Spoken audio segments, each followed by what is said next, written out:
তো বন্ধুসকল কেনেকুৱা আপোনালোকৰ ভালনে? মোৰ এইটো প্ৰথম ভিডিঅ' আৰু মোৰ প্ৰথম ভিডিঅ'টো জুবিন দাৰ চিকাৰ মুভিখনৰ পৰাই আৰম্ভ কৰিছোঁ।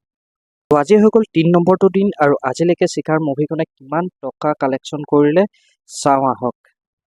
জুবিন দাৰ এই চিকাৰ মুভিখন বহুত বেছি বাজেটৰ মুভি হয়, কাৰণ ইয়াত 70 to 80% লণ্ডনতে শ্বুট কৰা হৈছে আৰু ইয়াত VFX আৰু CGI যথেষ্ট হাই কোৱালিটি ব্যৱহাৰো হৈছে আৰু ৰাইজে যথেষ্ট পচন্দো কৰিছে।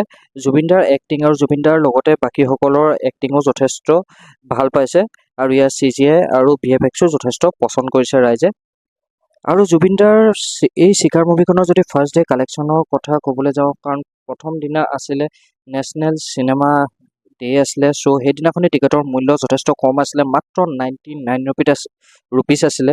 তাৰপিছতো এই চিনেমাখনে 32 লাখ টকা ইনকম কৰিবৰ কাৰণে কালেকশ্যন কৰিবৰ কাৰণে সক্ষম হৈছে আৰু ছেকেণ্ড ডে 35 লাখ টকা ইনকম কৰিছে। আৰু যদি আমি 3 নম্বৰ দিনা আজি দেওবাৰ হয়, দেওবাৰ দিনা ইনকমৰ কথা ক'বলৈ যাওঁ, দেওবাৰ আজি অফিচবোৰ বন্ধ আছে, চ' আজি ইনকম যথেষ্ট হ'ব, কাৰণ আজি চিনেমাখনৰ বুকিং যথেষ্ট হৈছে।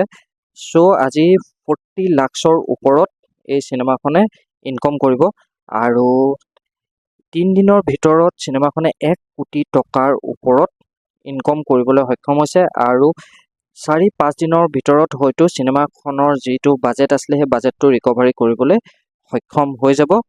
তো আপোনালোকে কোনে কোনে চালে আৰু কেনেকুৱা পাইছে কমেণ্ট কৰি জনাবলৈ নাপাহৰিব।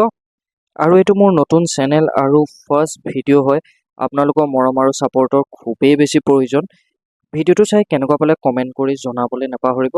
আৰু এই চেনেলটোত আপোনালোকে মুভি ৰিভিউ আৰু লগতে ছ'চিয়েল মিডিয়া কিছুমান ট্ৰেণ্ডিং আপডেটছৰ ওপৰত ভিডিঅ' পাই থাকিব।